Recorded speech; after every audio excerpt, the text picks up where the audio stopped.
Hello दोस्तों, तो कैसे हैं आप सब। मैं कौशल कुमार सोनी आप सभी का द इंस्टीट्यूट ऑफ एजुकेशन पर हार्दिक अभिनंदन करता हूं और आशा करता हूं कि आप बहुत ही खुश और पूरी तरह से स्वस्थ होंगे। तो दोस्तों, हमारा मेंसुरेशन चल रहा था। मेंसुरेशन में हम ट्रायंगल पढ़ लिए, क्वाड्रिलेटरल पढ़ लिए, फिर सर्कल भी पढ़ लिए। तो इसमें एक टॉपिक है टेंजेंशियल क्वाड्रिलेटरल। टेंजेंशियल क्वाड्रिलेटरल बोलिए या फिर क्वाड्रिलेटरल इन सर्कल बोलिए या फिर क्वाड्रिलेटरल इंस्क्राइब सर्कल बोलिए। ठीक है, इसका मतलब क्या होता है कि देखिए यहाँ पर हम क्या बोल रहे हैं, टेंजेंशियल क्वाड्रिलेटरल मतलब सर्कल का, एक सर्कल ब्रीथ है उसके टेंजेंट से बना हुआ क्वाड्रिलेटरल चतुर्भुज। ठीक है, या क्या क्वाड्रिलेटरल इन सर्कल, तो क्वाड्रिलेटरल मतलब चतुर्भुज के अंदर ब्रीथ है, सर्कल है, या फिर inscribed circle. Quadrilateral inscribed circle मतलब क्या है कि चतुर्भुज के अंदर सर्कल को बनाया गया है वो। ठीक है, तीनों का मतलब सेम ही है, चाहे कान को इधर से पकड़िए या फिर इधर से पकड़िए, कान पकड़ा वही रहा है। अब देखिए, तो हमें इसमें क्या फाइंड करना है, इसमें हमें रेडियस फाइंड करना है। क्या फाइंड करना है? रेडियस। ये जो आर दिख रहा ना, आर, सॉरी ये नहीं, सॉरी, ये आर जो दिख रहा है हमें ये फाइंड करना है। ठीक है, इस रेड वाला, चलिए मैं इसे रेड से ही लिख देता हूं। ये रेडियस, त्रिज्या हमें फाइंड करना है। ठीक है, अब देखिए कि इसे हम फाइंड कैसे करें, देख करके कैसे समझ आ रहा है कैसे हम फाइंड करेंगे। तो यहां पर हमें क्या दिख रहा है, यहां पर हमें दिख रहा है कि क्वाड्रिलेटरल क्या है, ए बी सी डी है। तो इसका कुछ एरिया होगा। क्यों एरिया होगा? क्योंकि एक बाउंडेड क्लोज बाउंड्री है और इसके अंदर जो सरफेस बाउंडेड है उसका एरिया होगा। ठीक है, अब यहां पर हम देखते हैं तो सेंटर ओ है, सेंटर ओ यहां पर है, तो यहां पर हम ए ओ बी देख रहे हैं, ट्राइंगल एक बन जा रहा है। फिर देख रहे हैं बी ओ सी एक ट्राइंगल बन रहा है, फिर सी ओ डी एक ट्राइंगल बन रहा है ये वाला, और फिर डी ओ ए ये वाला एक ट्राइंगल बन रहा है। तो यदि इन चारों ट्राइंगल का एरिया को हम जोड़ दें तो फिर क्या बनेगा, quadrilateral A B C D का एरिया निकल जाएगा।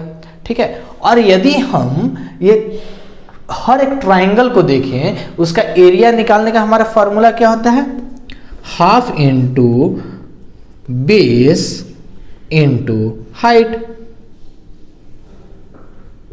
यही ना होता है हमारा। ठीक है, अब यहां पर देखिए, हम किसी का भी देख लें तो हमारा इस ट्राइंगल के लिए हम देखेंगे तो बेस हम BC को मार लें तो इसका हाइट क्या होगा, R होगा। क्यों होगा मैं भी जस्ट बता रहा हूं।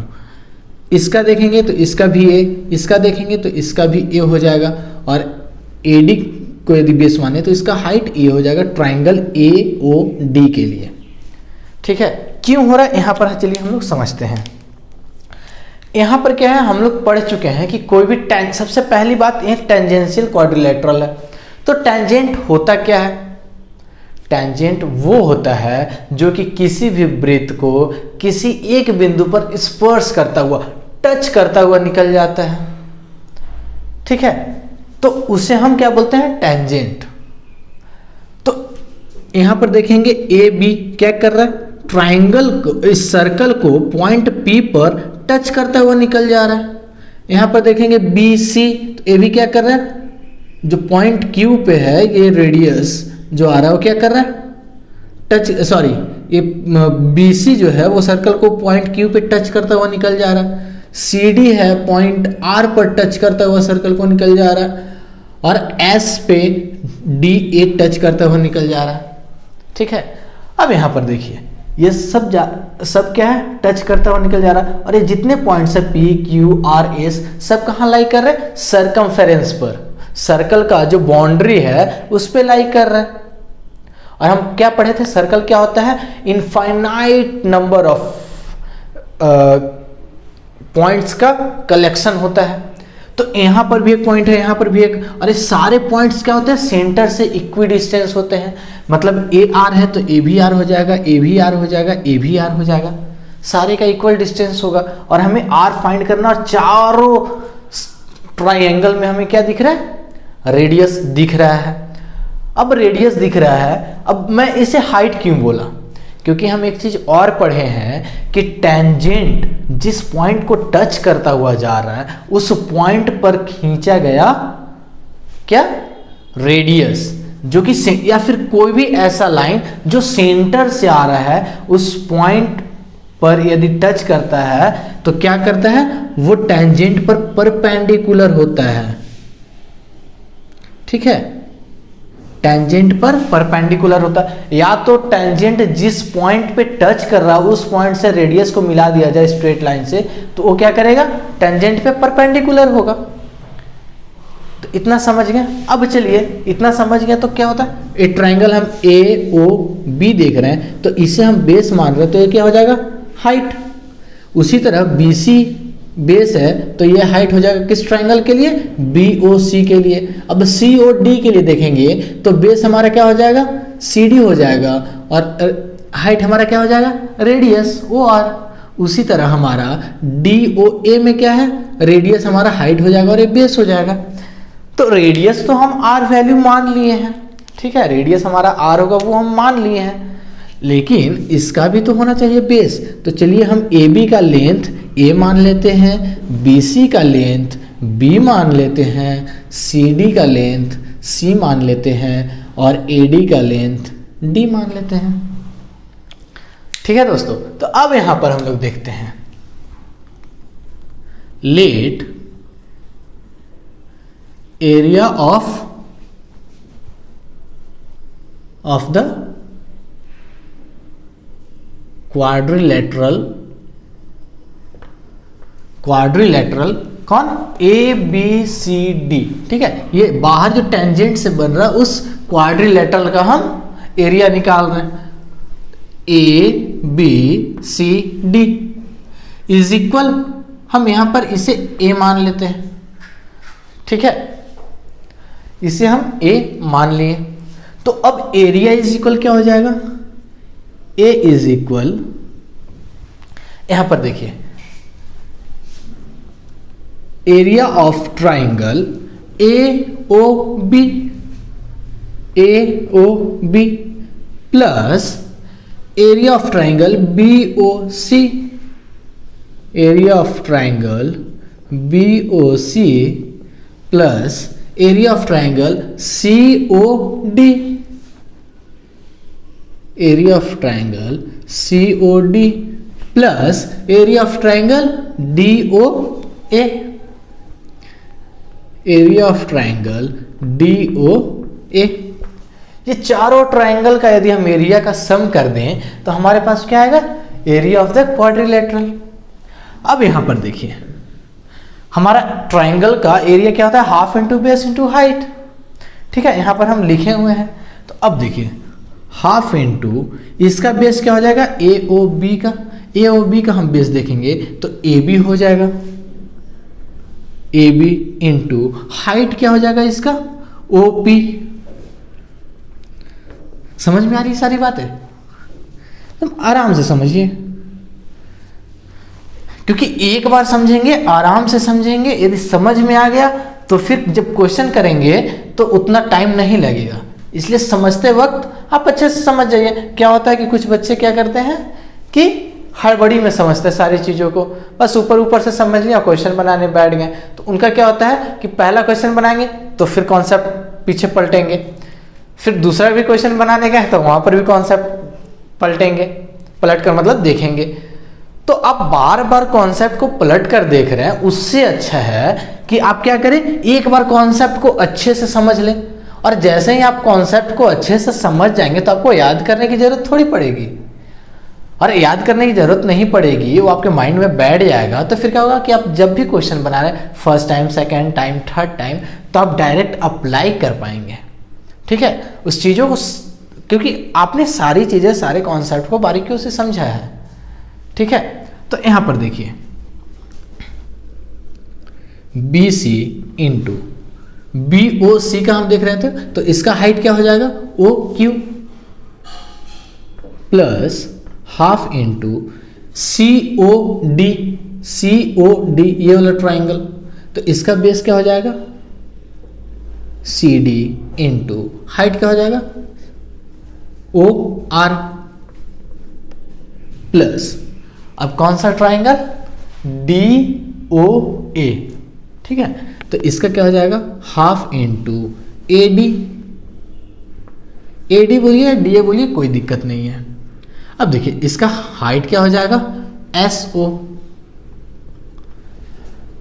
ठीक है, ये जो भी हम लिखे हैं AB या AB लिखिए BA लिखिए, दोनों क्या है इसी का लेंथ है, ठीक है, तो यहाँ पर उस तरह से कंफ्यूज नहीं होना है।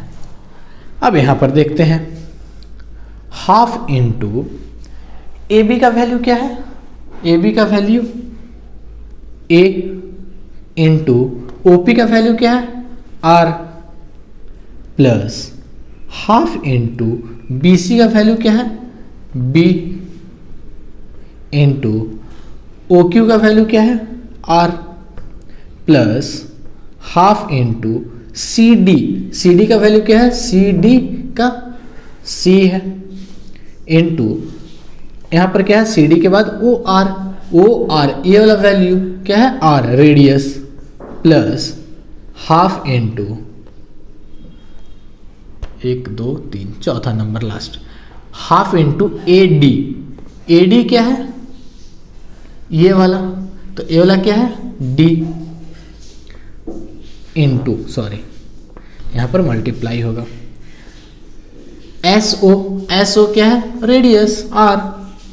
अब यहाँ पर देखिए यदि हम half into R, half into C into R, half into D into R, तो सभी में हमें क्या दिख रहा है, हाफ और R दिख रहा है तीनों में, तो हम क्या करेंगे, A इज इक्वल, यहाँ पर भी A लिख लेता हूँ, यहाँ पर भी A इज इक्वल हमारा क्या आ जाएगा, half into R into A plus B plus C plus D, ठीक है, ये हमारा इतना आ गया।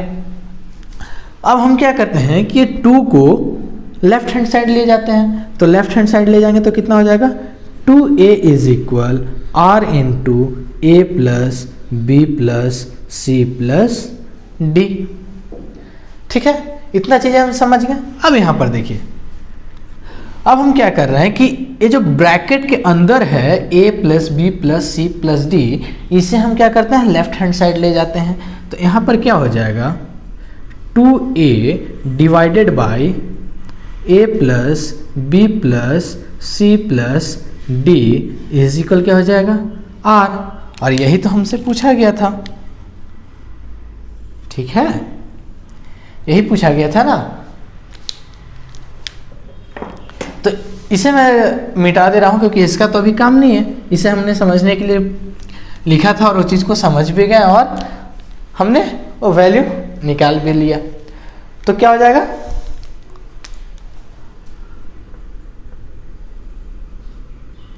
रेडियस R इज इक्वल क्या हो जाएगा, 2 इंटू एरिया ऑफ क्वाडी में लिख रहा हूं, ठीक है, क्वाड्रिलेटरल या क्वाड्रिलेटरल लिख रहा हूं, क्वाड्रिलेटरल ABCD डिवाइडेड बाय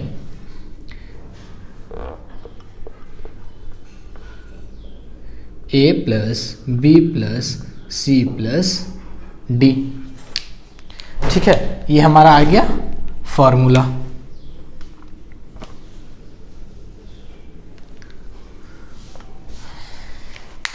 यहाँ पर क्या है कि हम यदि इसके एरिया को, इस क्वाड्रिलेटरल के एरिया को क्या करें, उसके पेरीमीटर से डिवाइड कर दें और 2 से मल्टीप्लाई कर दें, तो क्या होगा हमारा, इसके अंदर जो रेडियस है जो टेंजेंट से बना है वो हमारा उसका रेडियस आ जाएगा।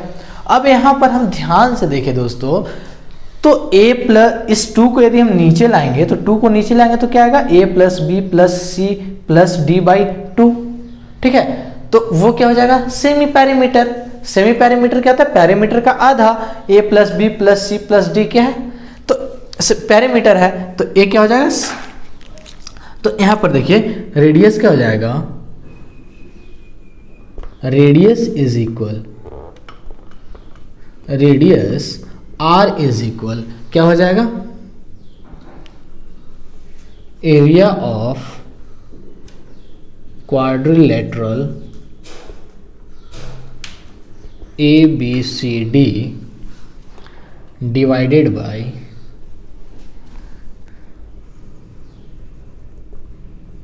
Semi perimeter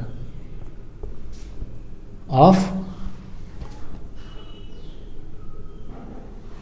quadrilateral ABCD।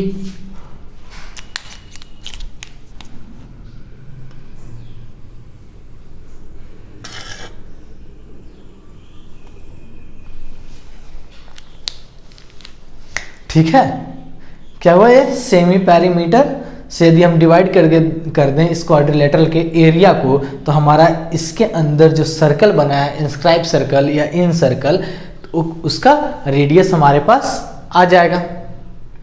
तो दोस्तों आप इसे नोट कर लीजिए, और हमें पूरा भरोसा है कि आपको पूरा फॉर्मूला तो अभी ही याद हो गया होगा।